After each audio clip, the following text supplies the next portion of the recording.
Hi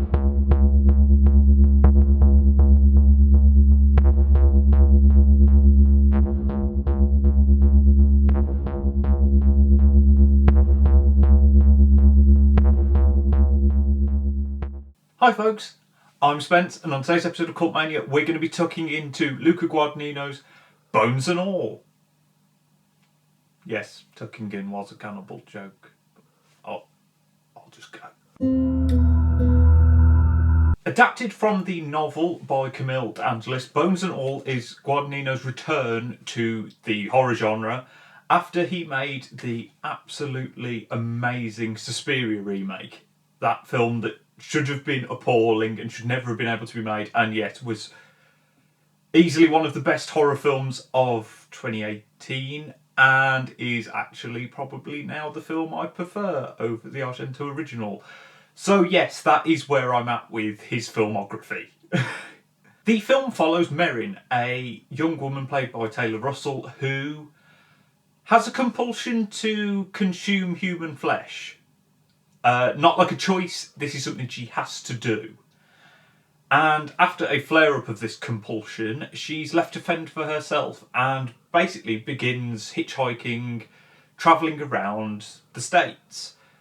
And whilst on this journey, she meets other eaters, as they are named, notably Lee, played by Timothée Chalamet, who she strikes up a relationship with. And that's as much as I'm going to really go into with the plot, because it's a road movie and it's basically constructed out of lots of little bubble episodes. It's like, oh, they've rocked up in this town. What's going to happen here? Dad! You didn't. When the cops get here, you have to be good and gone. I can't help you anymore.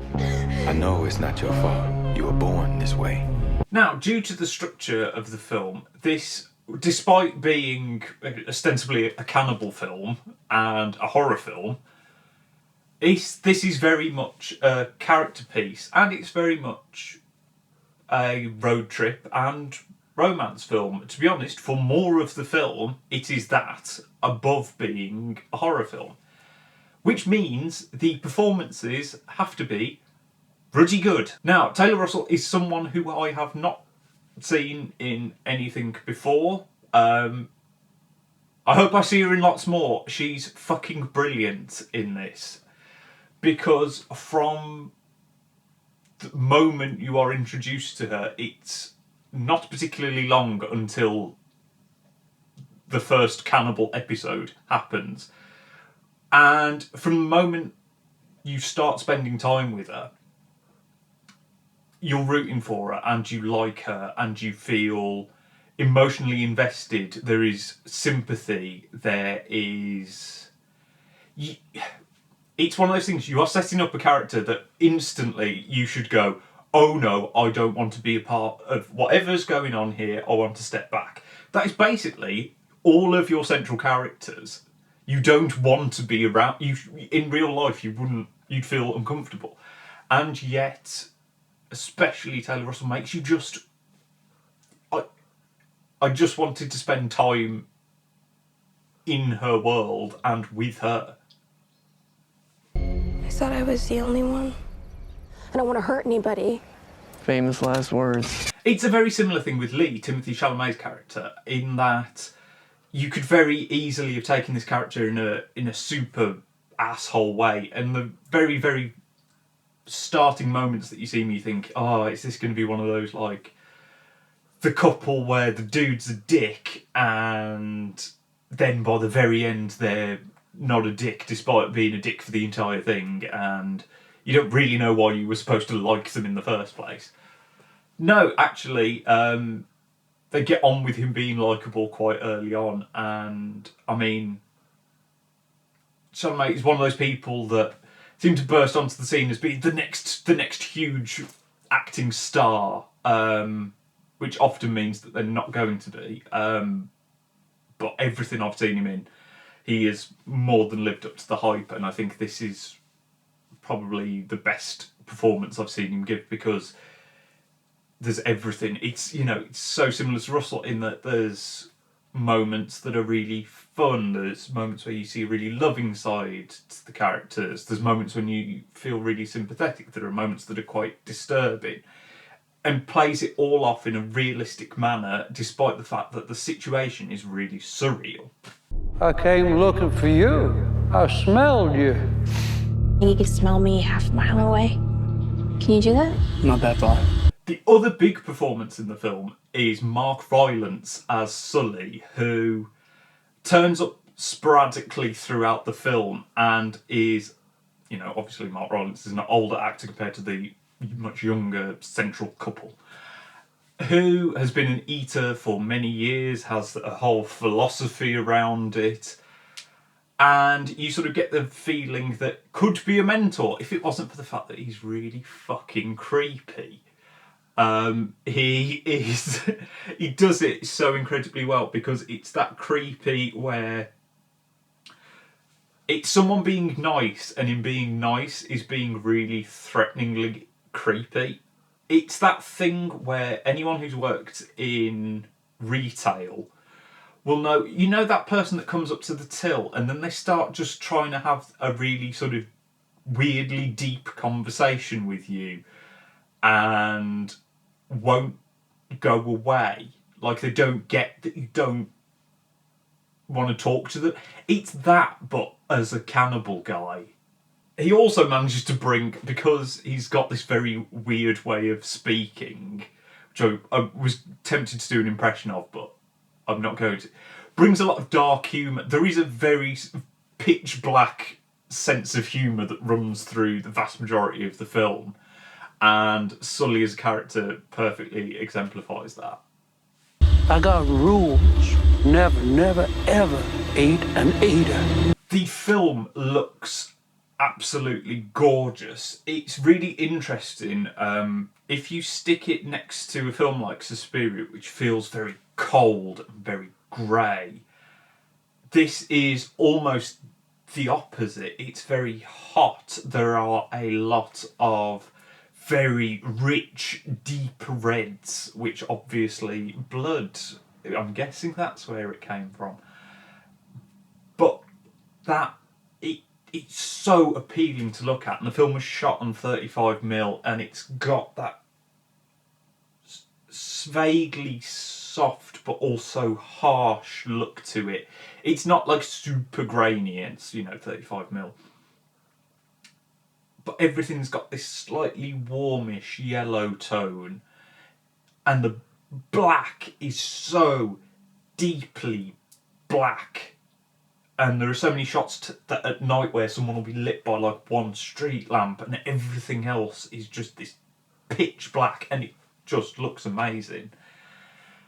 Which is helped... the film looks amazing as well because the mise-en-scène, the settings are really good, because it's this story of outcasts living on the fringes, and a lot of the houses that you see have cracked walls or peeling paint, but not to a degree that it ever feels overtly stylised. They look like real places, but it's just prominent enough that you notice it. Which I think is very similar with how the film is shot. There are a lot of similarities with Suspiria. You get those slow, long zooms, which, you know me, I love a zoom. And there are also these moments where it's almost like a character is focusing in on something, and you'll have a shot and then you'll go from sort of wide, mid, close, and it's the sort of thing that should feel jarring, but it never does. It's the sort of way the film brings in these stylised moments. There are dream sequences that are very Suspiria, where you get, is this a dream? Is this a memory? Is this a premonition? You're just constantly cutting between all these different aspects, and they're unsettling but feel like dreams. They're almost like, how when you wake up from a dream you just remember the fragments. That works incredibly well. We're dangerous. One of us. Jake's teaching me how to smell other eaters. But we can hurt one another just as bad. And the film, when it wants to be gory, is gory. It's, you know, this is not Cannibal Holocaust levels of cannibal film. And it's not trying to be. The moments of consumption are shocking and disgusting and unpleasant. And it's a film that's not afraid to show its cast covered in blood or with their face buried in a person. And yet, it doesn't ever feel like the film's pushing that too far. The moments where that happens are shocking because they happen every so often, but it's not, you know, it's not like a slasher film where there's a gory thing happening every 5 minutes. You are sort of almost waiting for it because it's not something you don't really want to see it because you like these people and you don't want them to do it, but you know they've got to. And I think the fact that the blood and stuff is so grim and it's really like dark blood because it's got that deep red, dark red and the black, it all just meshes together to be visually really impactful and really striking and distressing without ever being too much for this sort of film. The sound in Bones and All is also very impressive, and this comes with a caveat that the cinema that I saw it in, I went and complained that there was an issue with the sound. One of the speakers was really muffled, so I cannot 100% comment on the sound, but it's one of those films where some scenes just have this, you know, that sort of crickets ambience. And I think one of the most disturbing things is something that really bothers me is hearing other people eat, which apparently makes me very right-wing. That's apparently a showing that you are right-wing, which is very strange. Anyway, there are scenes in which you cannot see people eating, but you can hear them eating people, and you can hear their lips smacking and oh my, that disturbed me more and made me more uncomfortable than the general seeing of viscera. Who lives here? Is there someone dead up there? And the score is absolutely phenomenal. Now, I am a Trent Reznor obsessive. Nine Inch Nails are probably my favourite band of all time. This is a Trent Reznor Atticus Ross score, and oh boy, is it a Trent and Atticus score. If you know any of their work, you will pick up on the fact that it is them very early on. The chord progressions, the way the notes are played, you know, the first time there is a proper bit of music, you go, yep, that's Trent and Atticus. But it's phenomenal. There is a lot of acoustic guitar on the soundtrack, which again, it's played in that very Reznor Ross style. But it sort of reminded me of if Trent and Atticus did like the Last of Us score, because it's got that very, like the guitar has a buzz to it. It's got this very organic sound, which is then crossed over with electronics because you get these rumbling, low, distorted synths and almost these like, they're like drum beats, but they sound like an explosion that's happening like a mile away. Like it's this reverberation of bassy thunk, which is just great because it's got this destructive, apocalyptic feeling because you almost, you know, that comes up in the horror moments where you're like, this is life disintegrating. And you get these struggled breathing sounds, you know, like something stuck in someone's throat, gargling, croaking, difficult breaths that come through the soundtrack, which are really disconcerting. And they merge with strings that also feel like they're these dying breaths but played out on a string or a synthesizer, and they're so unsettling, and they're juxtaposed with these really nice guitar melodies and softer synth sounds, and there's even a little bit of Trent singing, and it's this juxtaposition of beauty and destruction that is the film. You don't think I'm a bad person? All I think is that I love you. And I think the film has, just tonally, sticks its landing so well.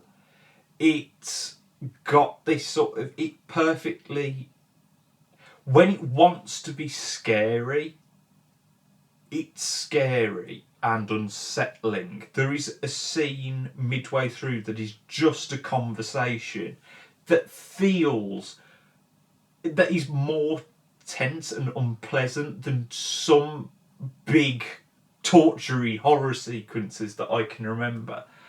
But that is so much a part of the fact that you care about the characters so much, and all throughout it, all I could think is, this is such an accurate representation of feeling like an outsider, not because of something you chose.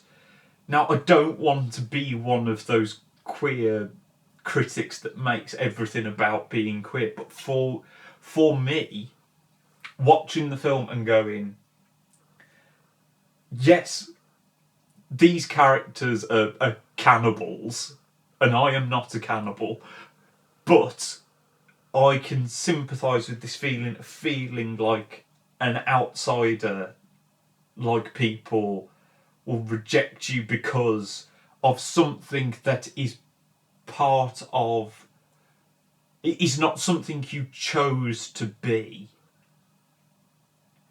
It's something that, there is a line in the film about either you accept who you are, you lock yourself away, or you die. We don't have many options. Either you eat, you off yourself, or you lock yourself up in there. And despite the entire thing being about cannibals, that hits home so much. And I think it's one of those things that, because it's about cannibals, it's not about a specific set of people, it's that it almost has a more universal feeling like that. I could imagine no matter what it is about you that makes you feel like an outsider, you can sympathise a lot more. And I think without it ever being like, oh, we should all be cannibals now. You know, I've seen some people go, oh, it romanticises being a cannibal. And I'm like, well, it doesn't really, because it's not, it's quite a, all the cannibal moments are horrific and the characters feel tortured about it, and you know, it doesn't go, yeah, eating people's really good. So no, I cannot wait to see it again. I think, I mean, for most of this year, I have pretty much known what was going to be my mainstream, you know, what was going to be my film of the year, what was going to be my soundtrack of the year, lots of other performance of the year. This has completely scuppered a lot of my plans, because this really is one of the best things that I've seen in a long time. I went to see it at the picture with my dad, who also came out and said, that was really good, that was one of the best things I've seen in a long time. So do yourself a favour and go and see Bones and All. Even if you don't like gory films, there is so much else to enjoy in this. It's well worth it. I can't wait to see what Guadagnino does next. I hope he keeps occasionally making these horror films, because he's just got such a bloody knack for it. But that is just my opinion. Have you seen Bones and All? What did you think of it? Let me know down in the comments. Like and subscribe so you don't miss any more videos, and I shall see you next time.